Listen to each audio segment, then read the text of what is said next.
చెప్పనా? నమస్తేస్తు మహామాయే శ్రీపీఠే సురపూజితే శంకుచక్రగదా హస్తే మహాలక్ష్మీ నమోస్తుతే. Hi, hello, నేను మీ హరిబాబు. ఈరోజు చలికాలం కదా.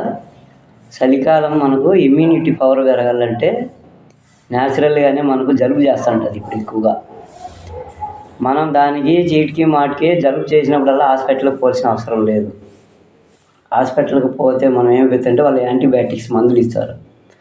ఆ యాంటీబయాటిక్స్ మందులు వాడడం వల్ల మనకు ఆల్రెడీగా మన శరీరంలో ఉన్న యాంటీబయాటిక్స్ చనిపోతాయి.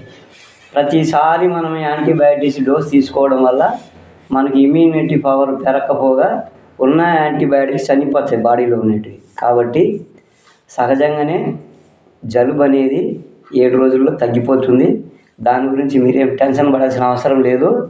కాకపోతే గోరువెచ్చని నీళ్ళు తాగేది అలవాటు చేసుకోండి. పాలలో పసుపొడి వేసుకొని తాగండి. అల్లము లేదా శొంఠి ఇట్లాంటివి మనం కాఫీలో కానీ పాలలో కానీ కొట్టుకొని తాగడం వల్ల ఇమ్యూనిటీ పవర్ పెరుగుతుంది.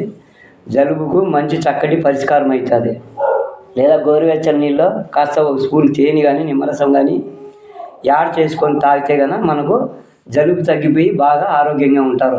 మనం ప్రతి చిన్నదానికి పెద్దదానికి సహజంగా వచ్చే నొప్పులకు కూడా మనము హాస్పిటల్కి పోకూడదు. హాస్పిటల్కి పోతే వాళ్ళు ఫస్ట్ ఇచ్చేది మనకు యాంటీబయాటిక్స్ డోసే కాబట్టి మనకు పెయిన్ కిల్లర్స్ ఇస్తారు. అవి మాటికి వేసుకోవడం వల్ల మనకు వేరే ప్రాబ్లమ్స్ వస్తాయి. గ్యాస్ట్రిక్స్ వస్తాయి, అల్సర్లు ఇట్లాంటివి వస్తాయి. మనకు ఉన్న రోగం పోయి వేరే రోగాలు దారి పడుతుంటాం. అట్లని మేము హాస్పిటల్కి పోకూడదని కాదు నేను చెప్పేది. చిన్న విషయాలకు పెద్ద విషయాలకు హాస్పిటల్ జోలికి పోయి మీరు ఆరోగ్యం దెబ్బ తీసుకోవద్దండి. సహజంగానే మనం కష్టం పడితే ఏదైనా పని చేయడం వల్ల మన యాంగిల్ సరిగ్గా లేక అట్లొంగి ఇట్లొంగి చేయడం వల్ల నొప్పులు వస్తూ ఉంటాయి. ఆ బట్టలు ఉతికినప్పుడు లేకపోతే ఇంకా వేరే ఏదైనా పని ఎక్కువైనప్పుడు నొప్పులు వస్తాయి సహజంగానే. సహజంగా వచ్చే నొప్పులకి మనము మందులు వాడాల్సిన అవసరం లేదు. జలుబైనా నొప్పులైనా ఏదైనా గాయమైనా 3 వారాల వరకు మించి ఉంటే ఆసుపత్రికి పోయి డాక్టర్ దగ్గరికి పోయి సరైన డాక్టర్ దగ్గరికి పోయి చూపించుకొని దానికి సలహా తీసుకోమని నా మనవి. ఎందుకంటే మనకు వంటింట్లోనే ప్రతి ఒక్కటి చిట్కాలు ఉన్నాయి. ఆ చిట్కాలు ఉపయోగించుకోవడం వల్ల మనం జలుబు తగ్గించుకోవచ్చు.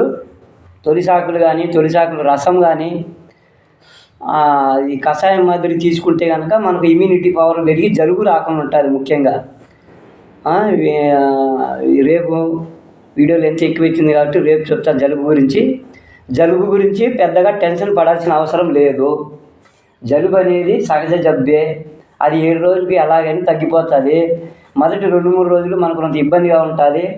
ఆ ఇబ్బంది పడితే సహజంగానే తగ్గిపోతుంది. అది మనం అనవసరంగా మందుల జోలికి పోయి ఉన్న సహజంగా ఉండే యాంటీబయాటిక్స్ మనం బాడీలో చంపుకుంటున్నాం. అది యాంటీబయాటిక్స్ మందులు వాడడం వల్ల మనం ఆసుపత్రికి వచ్చి తప్ప అది మేలు కాదు. కాబట్టి నా మనవి ఏమంటే మీరు ప్రతి విషయానికి హాస్పిటల్ పోయి డబ్బులు అయిపోసుకోవద్దండి. ఆరోగ్యంగా ఉండండి, హాయిగా ఉండండి.